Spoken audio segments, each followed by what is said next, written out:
ensure that you have all aircraft community outbound. Drivers and passengers, return to your vehicles. Ground to lunch on 5 or service to Mr. Fuel and range, Delta Alpha, This video is sponsored by Applied Pavement Technology, APTEC, your full-service pavement engineering firm. They help clients achieve their pavement engineering and asset management goals using comprehensive, innovative, and client-focused solutions.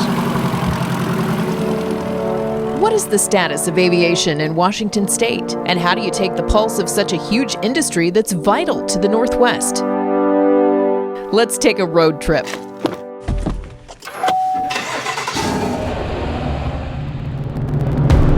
One 134 public use airports across the state. Over 400,000 jobs tied to aviation. Over $107 billion in economic impact to the state. With 134 airports to choose from, why not start in the capital, Olympia Regional Airport? This morning we're at the Olympia Airport. We're fortunate to be in the state capitol, and so we house a lot of the state agencies and the work that they do. So DNR does the wildland firefighting for the state of Washington. We have 3 hangars here. In the off season, we bring all the helicopters back here and they run through what's called a primary, which is they go through everything and make sure they're ready for next season. So this is one of our FLIR 206 aircraft. Doing some maintenance on it. We are law enforcement in the air. It's good for the community to know that we're here so that they know that the resources aren't being just not utilized correctly.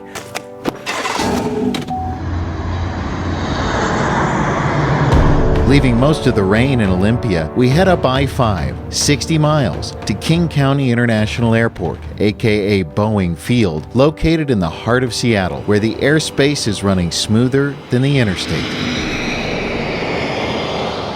A lot of activity up here.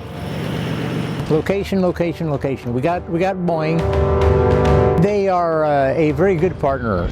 Partners like Boeing are ushering in a new era of electrification, innovation, and sustainability. It's fully electric. We have to get more electricity. That's a problem because we're going to compete with that electricity need for the cloud and all the AI stuff. Hybrid fire truck. Quick and easy.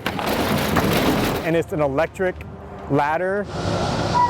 It's a great, exciting time to be in aviation.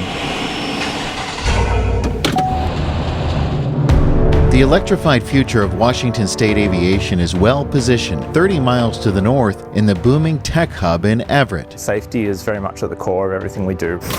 So we're in Everett, just north of Seattle, and we're developing electric powertrains for aviation. We're developing the engines, which is the propulsion system for the aircraft. We're replacing the traditional propulsion system, which is the turbine on the case of a small commuter aircraft, or a piston engine on a really small one. And by electrifying these platforms, much like we've seen with cars, they've become much cheaper to operate and therefore much more accessible to the people that want to operate them.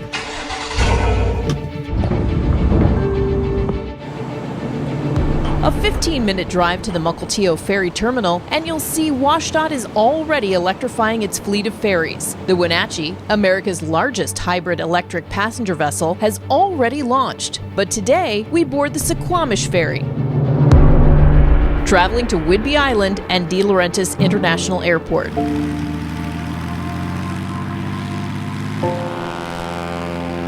Basically, we upgraded all the asphalt on the property. We ground up the old runway, which was 25 feet wide with weeds growing out of it. People were asking us if we could cut the weeds on our runway. Now it's 60 feet wide and it's almost perfectly smooth. In fact, when you land, it's just like glass. Washington State highly values tech, and so everything I'm talking about is taking that mindset of innovation and then combining that with, we need to make resilience a priority for our remote communities, and then let's be sustainable while we're doing it. We're upgrading so that we can hopefully be the first urban air mobility hub for the state of Washington.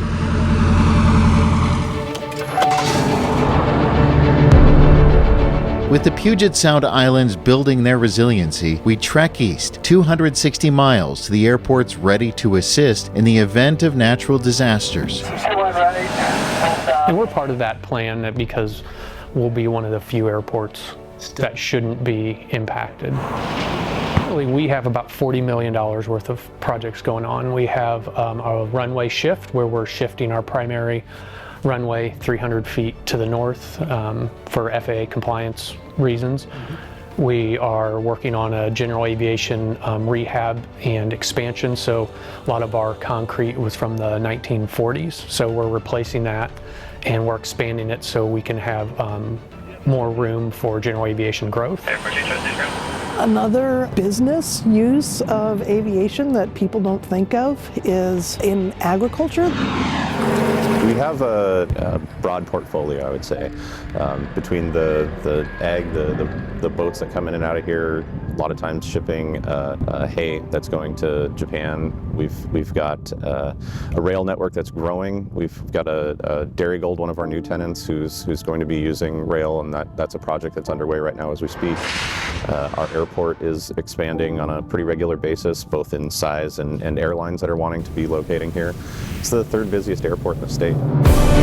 Leaving the fertile grounds of the Tri-Cities, we drive just over 60 miles east to Walla Walla, where businesses have identified the advantages of landing by the airport. Welcome to the Walla Walla Regional Airport in Walla Walla, Washington. We have about 80 to 85 businesses out here in the buildings. They are all full, and approximately about 500 employees just on the airport district side.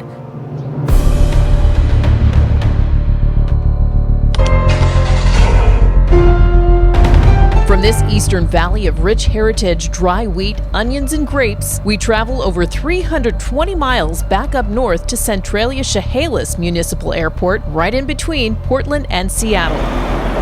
And right off I-5. One of our primary objectives was to make sure that we planned for advanced air mobility. So these are electric motor-driven aircraft. So that was a major component of that planning. And when we went through that, we realized if we're going to have electric motor-driven aircraft, we're going to need electrification at the airport. And then that led us into looking at airports not only as just an airport, but also as an energy hub for the community, because we're looking at adding solar with battery backups for resiliency and redundancy for power. So as we started to grow this, we looked at energy hubs, and then that even led us to looking at airports for hydrogen production with production, storage, and distribution. A small sample size of the 134 public use airports in Washington. 6 airports, 4 days, over 1,000 miles on the road. Aviation in Washington state is being pushed forward with tech innovation, progressive sustainability, and a reliance on resiliency.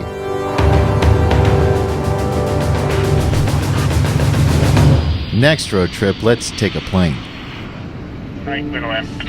The WashDOT Aviation Department thanks video sponsor Applied Pavement Technology. Have a look at their new pavement management program on the WashDOT website. Access airport reports, maintenance guidelines, easy-to-use recent pavement inspections, maps, and more.